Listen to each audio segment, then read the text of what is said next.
आइए बच्चों, आज हम पढ़ते हैं वितान भाग 2 से अतीत में दबे पांव, जो कि ओम थानवी के द्वारा लिखा गया है।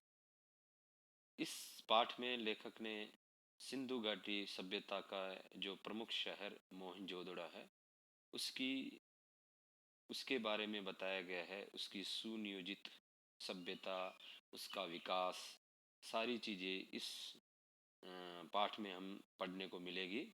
तो आइए पढ़ते हैं अतीत में दबे पांव।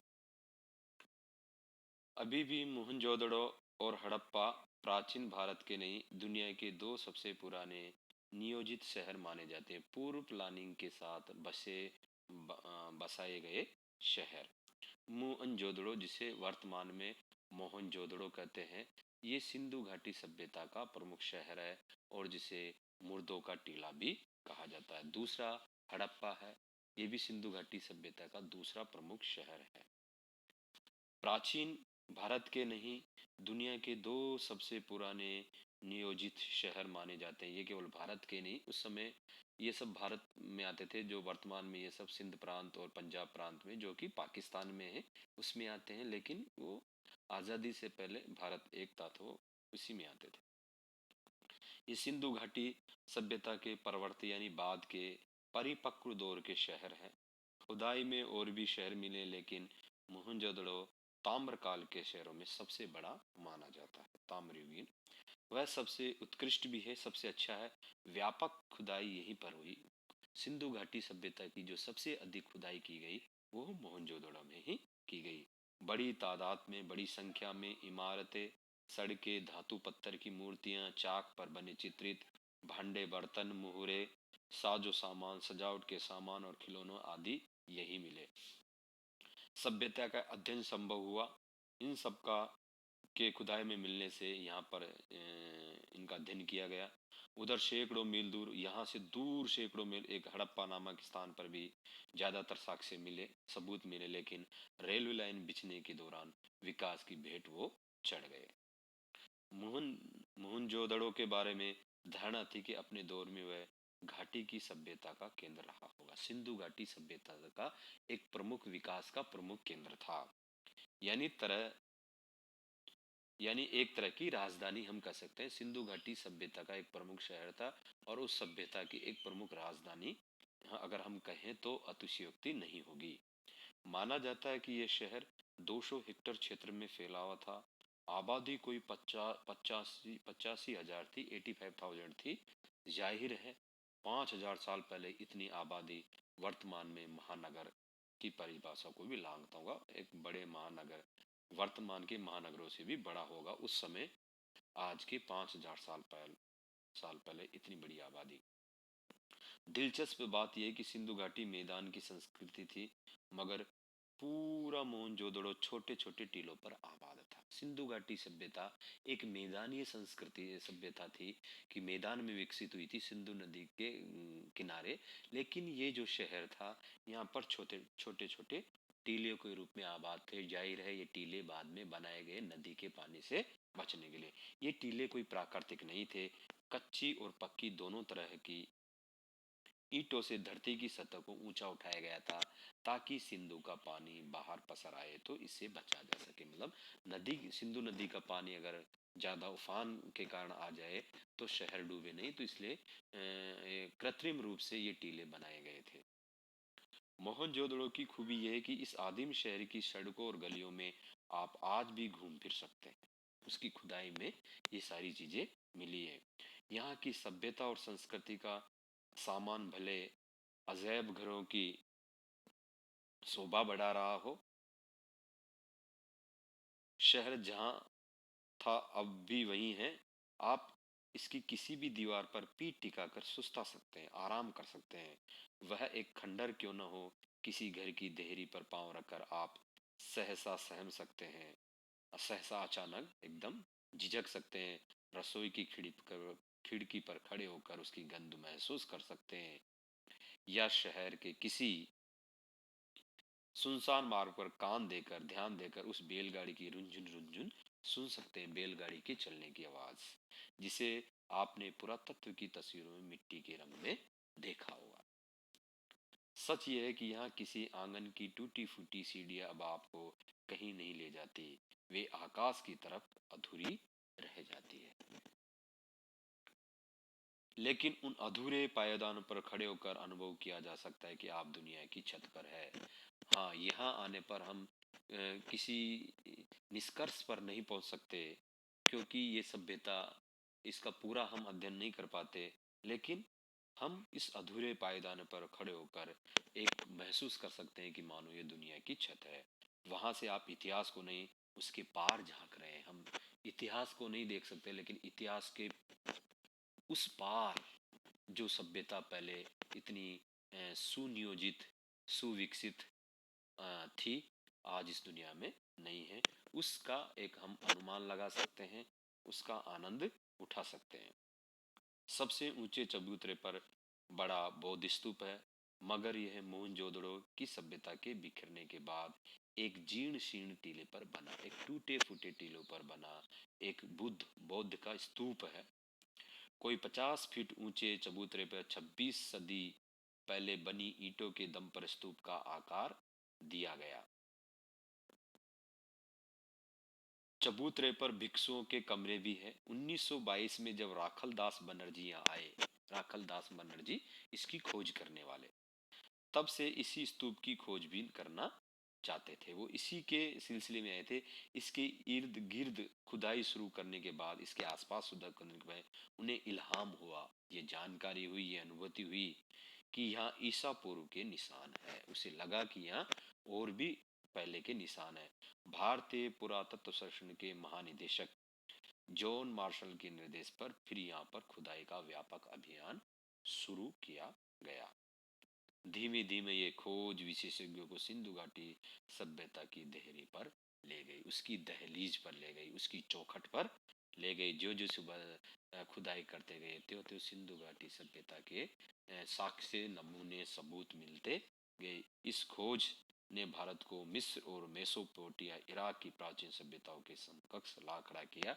उस समय ऐसा लग रहा था कि भारत में सिंधु घाटी सभ्यता के इस खोज के कारण भारत दुनिया की अन्य सभ्यताएं, जो मिस्र और मेसोपोटामिया, इराक की प्राचीन सभ्यता है, उसके बराबर आके खड़ा हो गया। दुनिया की प्राचीन सभ्यता होने के भारत के दावे को पुरातत्व का वैज्ञानिक आधार मिल गया। पुरातत्व विभाग को इसका वैज्ञानिक आधार मिल गया कि भारत में भी एक प्राचीन सभ्यता मिली है। पर्यटक बंगले से एक सर्पिली पगडंडी पार कर हम सबसे पहले इसी स्तूप पर पहुंचे। पर्यटक बंगले से, जहां पर्यटक लोग आते हैं, वहां बंगले से एक सर्पिली, सर्प की तरह पगडंडी, पेड़ों से बनाया हुआ रास्ता पार कर हम सबसे पहले इसी स्तूप पर पहुंचे। पहली ही झलक ने हमें अपलक कर दिया। हमारी पलकें झपकना बंद, एकदम अपलक तौर पर इसको देखते रहे। इसे नागर भारत का सबसे पुराना लैंडस्केप कहा गया है। मतलब पूरे नागर भारत, नगरीय सभ्यता का एक पूरा लैंडस्केप, एक पूरा चित्र हम कह सकते हैं कि ये एक नमूना है। यह शायद सबसे रोमांचक भी है। न आकाश बदला है, न धरती, पर कितनी सभ्यताएं, इतिहास और कहानियां बदल गई है। मतलब ये आकाश और जमीन आज बदली नहीं, लेकिन कितनी सभ्यताएं और संस्कृतियां, इतिहास और कहानियां बदल गई है। इस ठहरे हुए दृश्य में हजारों साल से लेकर पल भर तक की धड़कनें बसी हुई है। इसे देखकर सुना जा सकता है, भले किसी जगह के बारे में इतना हमने कितना पढ़ सुन रखा हो, तस्वीरें या वृत्त चित्र देखे हो। देखना अपनी आंख से देखना, बाकी सब आंख का झपकना ही है। मतलब किसी चीज को जब तक हम रूबरू अपनी आंखों से नहीं देखे, तब तक चित्रों में देखना, उनकी तस्वीरें देखना, सब एक तरह से आंख झपकने जैसा ही है। जैसे यात्रा अपने पांव चलना है, बाकी सब तो कदम ताल है। जो यात्रा हम खुद करें वही यात्रा है, बाकी तो कदम ताल बराबर कहा जा सकता है। मौसम जाड़े का था, पर दोपहर की धूप बहुत कड़ी थी। सारे आलम को जैसे एक फीके रंग में रंगने की कोशिश, सारे मौसम को, दृश्य को एक रंग में रंगने की कोशिश थी। ये इलाका राजस्थान से बहुत मिलता जुलता है, सिंध प्रांत है, रेगिस्तान, रेत के टीले नहीं है, खेतों का हरापन यहाँ है, मगर बाकी वही खुला आकाश, सूना परिवेश, धूल बबूल और ज्यादा ठंड, ज्यादा गर्मी। मगर यहाँ की धूप का मिजाज कुछ जुदा है। मिजाज यानी स्वभाव। राजस्थान की धूप पारदर्शी है, चुभती नहीं है। यहाँ की धूप धूप चौंधी आती है, एकदम आंखों को मतलब बंद करने पर विवश कर देती है। तस्वीरें उतारते वक्त आप कैमरे में जरूरी पुर्जे न घुमाए तो ऐसा जान पड़ेगा जैसे दृश्यों के रंग उड़े हुए हैं। पर इससे एक फायदा हुआ, मैं हर दृश्य पर नजरें दोबारा फिरानी पड़ती। इस तरह बार बार निहारे तो दृश्य जहन में ऐसे ठहरते मानो तस्वीर देखकर उसकी याद ताजा करने की कभी जरूरत न पड़ी हो। स्तूप वाला चबूतरा मोहनजोदड़ो के सबसे खास हिस्से के एक सिरे पर स्थित है। इस हिस्से को पुरातत्व के विद्वान गढ़ कहते हैं, गढ़ किला कहते हैं। चार दीवारी के भीतर ऐतिहासिक शहरों के सत्ता केंद्र अवस्थित होते थे, चाहे वे राज सत्ता हो या धर्म सत्ता। बाकी शहर गढ़ से कुछ दूर बसे होते थे। क्या यह रास्ता भी दुनिया की मोहनजोदड़ो ने दिखाया कि जिस तरह से बाद में गढ़ किले होते थे, ठीक उसी तरह यहाँ पर भी ये गढ़ किला होता था। तो ऐसा लगता था कि आगे आने वाले विकास सभ्यताओं को इन्होंने ही रास्ता दिखाया, मोहनजोदड़ो ने ही। मोहनजोदड़ो का ये बौद्ध स्तूप ईंटों का बना हुआ, अभी सभी अहम और दुनिया भर में प्रसिद्ध इमारतों के खंडहर चबूतरे के पीछे यानी पश्चिम में है। इन इनमें प्रशासनिक इमारतें, सभा भवन, ज्ञानशाला और कोठार है। कोठार यानी वो भंडार गृह है। वह अनुष्ठानिक महाकुंड भी, जो सिंधु घाटी सभ्यता के अद्वितीय वास्तु कौशल का स्थापित करने के लिए अकेला ही काफी माना जाए। वास्तु कला यानी भवन निर्माण कला की, भवन निर्माण कला का एक अद्भुत नमूना माना जाता है। असल में यह एक निर्माण है जो अपने मूल रूप के बहुत नजदीक बचा रह सका। बाकी इमारतें इतनी उजड़ी हुई है कि कल्पना और बरामद चीजों के जोड़ से उनके उपयोग का अंदाजा भर लगाया जा सकता है। बाकी चीजें इतनी यहाँ इतनी उजड़ी हुई है कि कल्पना और बरामद जो चीजें प्राप्त हुई है उनके जोड़ से और उनका उपयोग कर हम आगे इसके बारे में अनुमान लगा सकते हैं।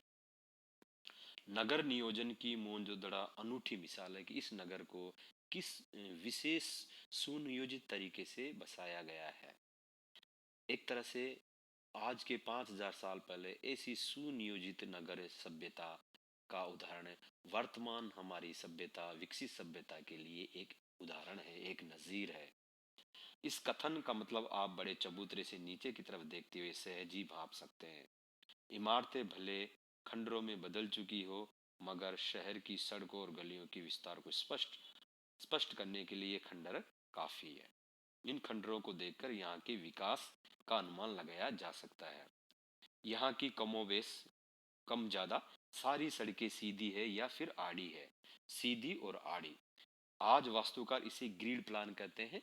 सीधी और आड़ी एक तरह से जाल हो गया, ग्रिड हो गया प्लान। आज की सेक्टर मार्का कॉलोनियों में इसे आड़ा सीधा नियोजन बहुत मिलता है। आज वर्तमान में जो नगर नियोजन है या नगर के बसावट की जो योजना है वो सीधी, आड़ी और सीधी है। तो वर्तमान तो उस समय ये चीजें सिंधु घाटी सभ्यता में देखने को मिल जाती थी। लेकिन वही रहन सहन को नीरस बनाता है। शहरों में नियोजन के नाम पर भी हमें अराजकता ज्यादा हाथ लगती है। लोग अपनी मर्जी से कहीं भी कुछ कर रहे हैं। ब्रासीलिया या चंडीगढ़ और इस्लामाबाद गृह शैली के शहर है जो आधुनिक नगर नियोजन के प्रतिमान ठहराए जाते हैं, जो वर्तमान में इसके उदाहरण माने जाते हैं। लेकिन उनकी बसावट शहर के खुद विकसने का कितना अवकाश छोड़ती है, इस पर बहुत शंका प्रकट की जाती है। लेकिन इनकी जो बसावट है वो वर्तमान में शहर को अपने आप विकसित होने में कितना सहायता करती है, ये अपने आप में एक शंका का प्रश्न है, यह एक संकोच का प्रश्न है। मोहनजोदड़ो की साक्षर सभ्यता का एक सुसंगत समाज की स्थापना थी, लेकिन उसमें नगर नियोजन और वास्तुकला की आखिर कितनी भूमिका थी। मोहनजोदड़ो एक साक्षर पढ़ी लिखी सभ्यता, एक सुसंस्कृत समाज की स्थापना थी, लेकिन उसमें इस नगर नियोजन का और इस वास्तुकला का, भवन निर्माण कला का कितनी भूमिका थी। स्तूप वाले चबूतरे के पीछे गढ़ और ठीक सामने वाले उच्च वर्ग की बस्ती है। उसके पीछे 5 किलोमीटर दूर सिंध बहती है, नदी बहती है। पूरब की इस बस्ती से दक्षिण की तरफ नजर दौड़ाते हुए पूरा पीछे घूम जाए तो आपको मोहनजोदड़ो के खंडर हर जगह दिखाई देंगे। दक्षिण में जो टूटे फूटे घरों का जमघट है, वहां कामगारों की बस्ती है, कहा जा सकता है। इतर वर्ग की है, अन्य वर्ग की है, काम करने वालों की है। संपन्न समाज में वर्ग भी होंगे, उच्च वर्ग निम्न वर्ग होंगे। लेकिन क्या निम्न वर्ग यहाँ नहीं था? कहते हैं निम्न वर्ग के घर इतनी मजबूत सामग्री के नहीं रहे होंगे। गरीब थे तो इतनी मजबूत नहीं रहे होंगे तो 5,000 साल टिक सके। उनकी बस्तियां और दूर रही होगी। यह भी है कि 100 साल में अब तक इस इलाके में 1/3 हिस्से की खुदाई ही हो पाई है, और अभी यहाँ खुदाई इतनी हो भी नहीं पाई है कि पूरी स्थितियों का पता चले। अब वह भी बंद हो चुकी है। बस आज इतना है। धन्यवाद।